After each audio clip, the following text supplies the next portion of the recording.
თქვენ გსურთ იყოთ დაცული.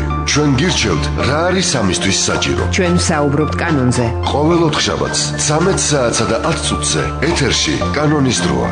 თქვენს პრობლემებს პროფესიონალ იურისტებთან ერთად განიხილავს ჟურნალისტი თამარ აბრამიშვილი. კანონის დროა. დღეს ოთხშაბათია და პირდაპირ ეთერში ბრუნდება გადაცემა კანონი, მე მისი წამყვანი თამარ აბრამიშვილი ვარ. აღსრულების ეროვნული ბიუროს მონაცემებით 2012 წელს ქვეყნის მასშტაბით განხორციელდა 111 გამოსახლება. აუქციონის წესით გაიყიდა 718 საცხოვრებელი ბინა, ასევე აუქციონის წესით გასხვისდა 961 მიწის ნაკვეთი და მასზე მორგებული შენობა ნაგებობები.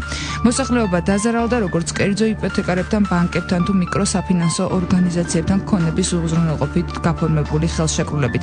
რა უნდა ვიცოდეთ იპოთეკური ხელშეკრულების გაფორმების დროს და რა შემთხვევაში ხდება მოსახლეობის გამოსახლება?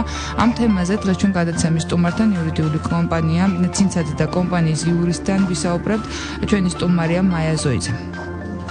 თამნა მოგესალმებით ჩვენს რადიო მსმენელს. დიდი მადლობა. ასევე მსმენელს შეუძლიათ დაარეკოს ტელეფონის ნომრებზე 292 11 88 292 11 99 ან გამოაგზავნოს მოკლე ტექსტური შეტყობინება SMS ნომერზე 91778. SMS გზავნილის ღირებულება შეადგენს თქვენი მობილური ოპერატორის სტანდარტულ ფასს. SMS სერვისით რადიო იმედს უზრუნველყოფს კომპანია SMS-Co. ვებგვერდის მისამართია www.sms.co.gt, ტელეფონის ნომერი 219 ასევე მოგწერეთ Facebook-ის გვერდზე შეკითხვა. გაბატონ მაია, გადაცემის დასაწყისში ჩვენ მოვიყვანეთ სტატისტიკა გარკვეულწილად, თუ როგორია სტატისტიკა, საკმაოდ მძიმეა ეს სტატისტიკა. თუმცა აქ არის ალბათ ოფიციალური მონაცემები კერძო მევახშეების უკვე უფრო მეტად გაზრდის ამ სტატისტიკას. რა უნდა ვიცოდეთ ადამიანებმა, ამაზე ოდნავ მოგვიანებით ვისაუბროთ, თუმცა მანამდე ვისაც აქვს გაფორმებული ეს ხელშეკრულებები, რა არის გამოსავალი მათთვის, რას ითვალისწინებს კანონმდებლობა, თუ ვეღარ ახერხებენ სესხის გადახდას? სამწუხაროდ საკმაოდ მაღალია სტატისტიკა გამოსახლებების, პრობლემური სესხების, ეს გამომდინარეობს ქვესმის რთული ეკონომიკური მდგომარეობით და ადამიანები იძულებულები არიან აიღონ სესხები, რომლის გადახდასაც შემდეგ ვეღარ ახერხებენ, იმიტომ რომ უმეტეს შემთხვევაში ეს არის კაბალური ხელშეკრულებები, რადგან იმ მომენტში ამ ადამიანებს არ აქვს სხვა გამოსავალი და ძალიან ხშირ შემთხვევაში არც კი კითხულობენ, რა წერია იქ და ბევრი მუხლი არის კაბალური, რომელიც საერთოდ წარმოადგენა არ ქონდათ, რომლებზეც ხელშეკრულების გაფორმების დროს და მაშინ როცა ესეცხი პრობლემდება, მხოლოდ მაშინ დგებიან ფაქტის წინაშე, რომ ესა თუ ის მუხლი იყო ამ ხელშეკრულებაში ჩადებული. კაბალური ახსენეთ და ძალიან ხშირად მიმდინარეობს საუბარი, რომ კაბალური ხელშეკრულებები, თუმცა რას გულისხმობთ კონკრეტულად კაბალურში, იქნებ გაგვმართოთ, რომ იცოდეს მსმენელმა, რომ ეს არის მისთვის საზიანო და აღარ მოაწეროს ხელი. იმ შემთხვევაში, როდესაც საპროცენტო განაკვეთი არის ძალიან მაღალი, როდესაც პირგასამტეხლო დადგენილია ბევრად მაღალი და ბევრად დიდი, ვიდრე ეს სამართლიანობის პრინციპით, რეალურობიდან და ლოგიკურობიდან გამომდინარე უნდა იყოს მითითებული კერძო იპოთეკარები, ასევე ხშირად მიკროსაფინანსო ორგანიზაციების და ბანკებიც კი განსაზღვრავენ ძალიან მაღალ საპროცენტო განაკვეთს. ამასთანავე ხშირად ხელშეკრულებებში არის ჩადებული მუხლი, რომ ბანკს ან მიკროსაფინანსო ორგანიზაციას აქვს ცალმხრივად უფლება გაზარდოს თავისი საპროცენტო განაკვეთი რაღაც გარკვეულ შემთხვევებში. ამის შესახებ ძალიან ხშირად არიციან მსესხებლებმა და აღმოჩნდება ერთ დღესაც, რომ ცალმხრივად ზრდის მეორე მხარე ამ პროცენტს. და გაბატონ მაია, ამ შემთხვევაში რამე კანონმდებლობაში არის ხარვეზი, თუ ეს მსოფლიო სტანდარტია, თუ როგორ ხდება საქართველოში გამონაკლისია მხოლოდ, რა შეგვიძლია ვთქვათ? საქართველოში ეს არ არის დიდი ხნის ინსტიტუტი, იპოთეკის ხელშეკრულება მოგეხსენება საბჭოთა პერიოდში, საბჭოთა ხელისუფლება საერთოდ არ აღიარებდა კერძო საკუთრებას, ამიტომ იპოთეკა როგორც ასეთი არ არსებობდა, მხოლოდ დამოუკიდებლობის აღდგენის შემდგომ ეს ინსტიტუტი გაჩნდა ქართულ კანონმდებლობაში, ეს ახალია და ბუნებრივია, საჭიროებს პრაქტიკას და ჩამოყალიბებას, ასევე რთული სოციალური ფონის გამო მოქალაქეებთან მათ არ აქვს საშუალება ხშირად რომ აიყვანონ იურისტი ვიღაცა მურჩიოს, არ კითხულობენ ამას, სწორედ ამიტომ მივედით ძალიან მძიმე შედეგამდე და დღეს თითქმის ყოველ მეორე ოჯახს საქართველოში აქვს პრობლემური იპოთეკური სესხი თუ რაღაც ბანკთან პრობლემა სესხთან დაკავშირებით.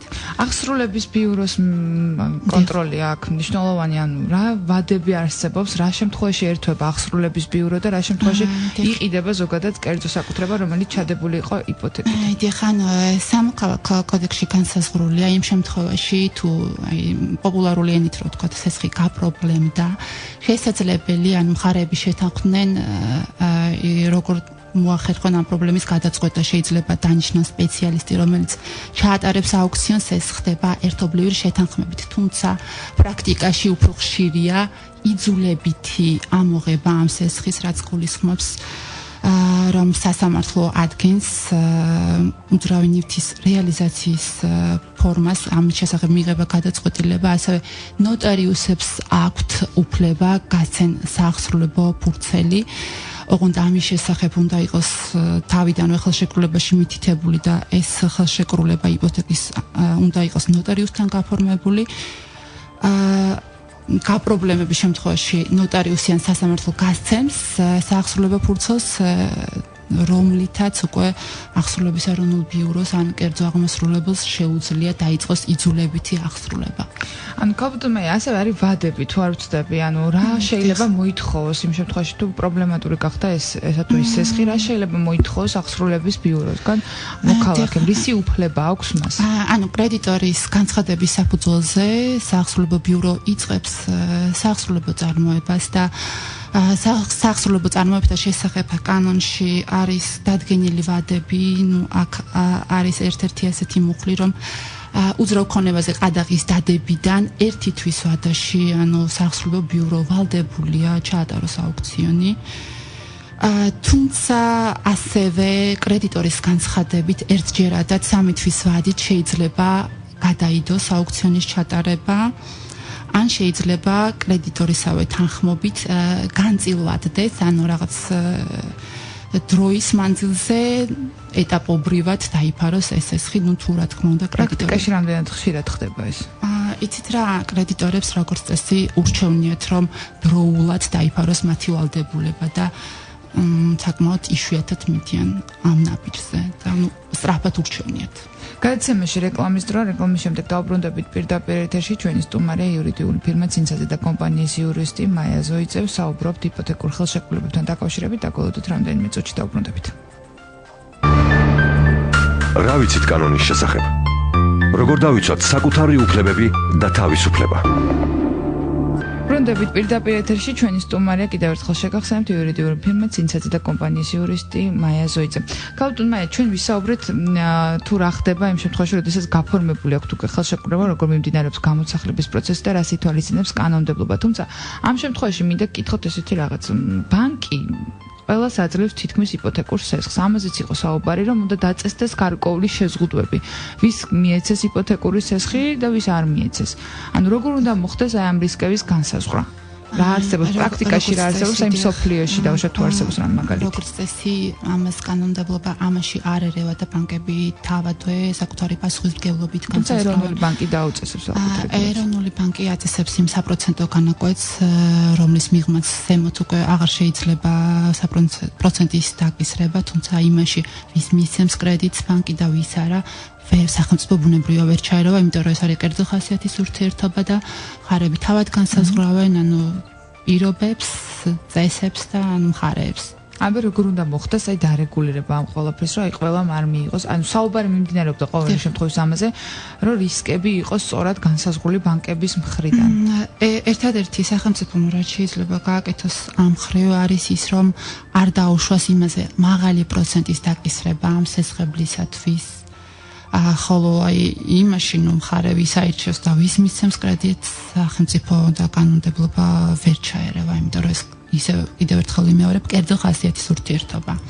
კი ბატონო, აი რაში ჩაერევა მაშინ კანონმდებლობა, კანონით რა შეიძლება დარეგულირდეს? დიახ, ის რო არ იყოს ესეთი სტატისტიკა.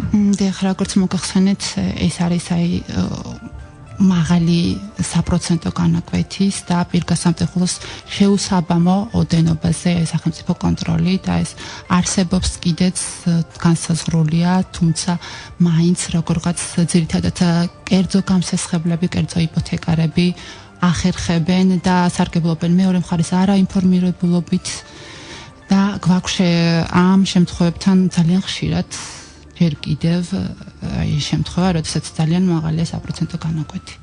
კერძო მევახშეებს გულისხმობთ, ან ბანკები იცით რა, ბანკებთან დაკავშირებითაც არის ესეთი შემთხვევები, თუმცა უფრო ნაკლებად ვიდრე ეს კერძო პირებთან, კერძო იპოთეკარებთან.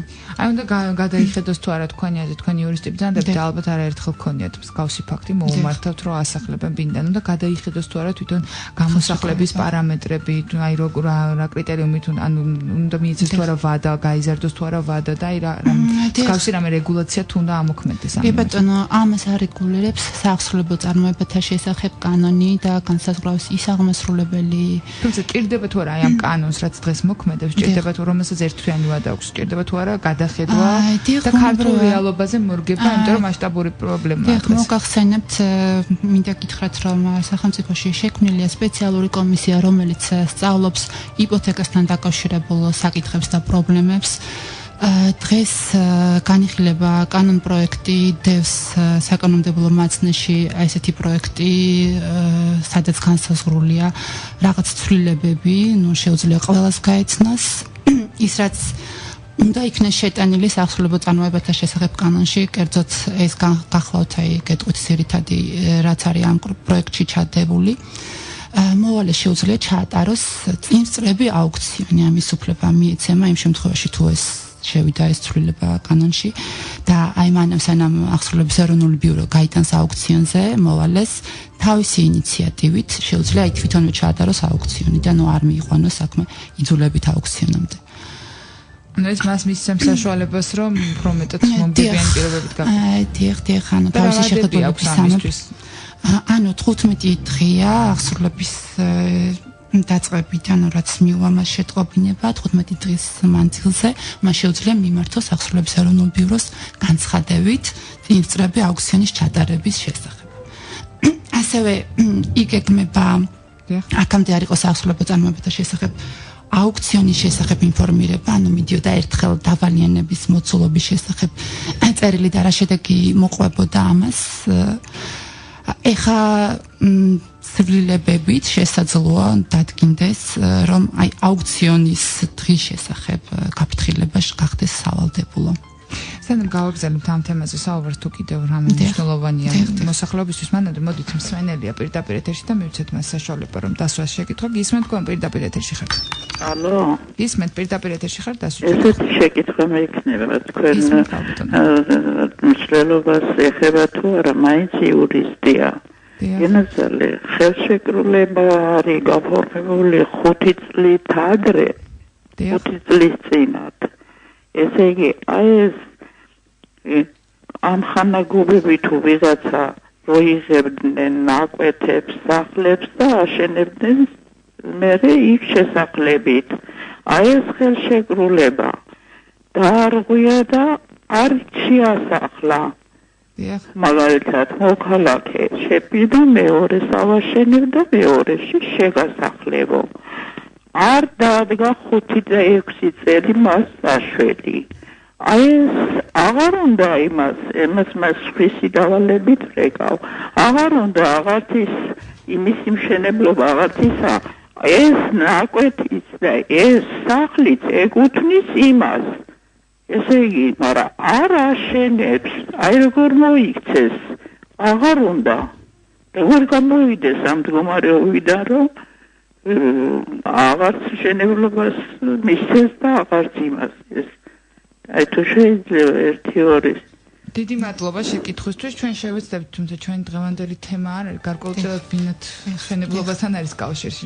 მე თუ შეგვიძლია რამ მიახლოებით უთხრათ. ბატონო, იმ შემთხვევაში, როდესაც ვალდებულება ირღვევა და ერთი მხარე არ ასრულებს თავის მოვალეობას, უკვე შესაძლებელია მეორე მხარე მიმართოს სასამართლოს, თუმცა ამ შემთხვევაში ძალიან დიდი მნიშვნელობა აქვს დეტალებს იქ უნდა გადაიხედოს ხელშეკრულებაში რა პირობები იყო ჩადებული, ანუ რაც გულისხმობდა ვალდებულების შესრულება და თან ქალბატონს მინდა უთხრა, რომ სახელშეკრულება ურთიერთობებს აქვს 3 წლიანი ხანდაზმულობის ვადა და ამიტომ თუ 5 წელია გასული, აი კარგი იქნება თუ იურისტს აჩვენებს კომპეტენტურ ადამიანს და იქ დეტალები დადგინდება უკვე ხელშეკრულებიდან, საიდან აითვლება ხანდაზმულობის ვადა, რომ აი თავის მოთხოვნის დაკმაყოფილება შეძლოს.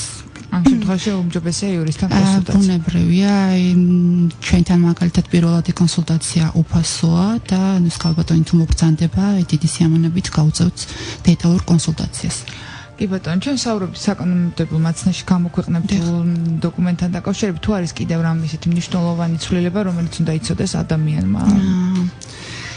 დიახ, კიდევ ერთი ცვლილება საკანონმდებლო მაცნაში, რაც არის გამოქვეყნებული, გახლავთ ის, რომ სახელმწიფო ცდილობს უფრო მეტი ყურადღება მიაქციოს სახსრებო წარმოებათა შესახებ. კანონში არის ესეთი ცნება, სეკვესტრი, რაც გულისხმობს უძრავი ნივთის იძულებით მართვას და რომ ეს არ იყოს, ანუ უძრავი ნივთის რეალიზაცია და აუქციონზე გაყიდვა, რომ არ იყოს პანაცია და ერთადერთი საშუალება ვალდებულების დაკმაყოფილების. ეს ინსტიტუტი რო გახდეს უფრო პოპულარული, ეს აქამდეც არსებობდა, თუმცა იმდენად პოპულარული არ გახლავთ, ეს ნიშნავს, აი შეიძლება გადაეცეს უძრავი ნივთი მართველს და აი მისი გამოყენებით, რეალიზაციით დაკმაყოფილდეს კრედიტორის ვალდებულება და კანონმდებელი და სახელმწიფო ცდილობს ეს ინსტიტუტი წინა პლანზე წამოწიოს და შემცირდეს აუქციონების რაოდენობა. ქალბატონ მაია, ასევე საინტერესოა ალბათ აი კერძო მივახშეებთან ურთიერთობა ადამიანების. ბანკის სტატისტიკა გარკვეულწილად არსებობს, თუმცა გაცილებით უფრო მძიმე მდგომარეობა კერძო მივახშეებთან ურთიერთობის დროს, იმიტომ რომ იქ საკმაოდ უფრო მეტად მაღალი პირობები აქვს. ანუ რამდენად კაბალური პირობები იდება და რა განსხვავებები არის კერძო მივახშეებსა? როგორც უკვე აღნიშნე, გადაცემის მსვლელობის პროცესში ეს ნაკლებად დარეგულირებული სფეროა, იმიტომ რომ ეს არ არის საფინანსო ინსტიტუტი, არ არის ბანკი, არიან კერძო პირები და უფრო ნაკლებია კონტროლის საშუალება და მექანიზმი. კარგი იქნება თუ პრევენციის მიზნით მხარეები თვითონვე თავიდანვე იქნებიან ფრთხილად და გაცნობიერებენ იმ რისკებს, რაც შეიძლება დადგეს.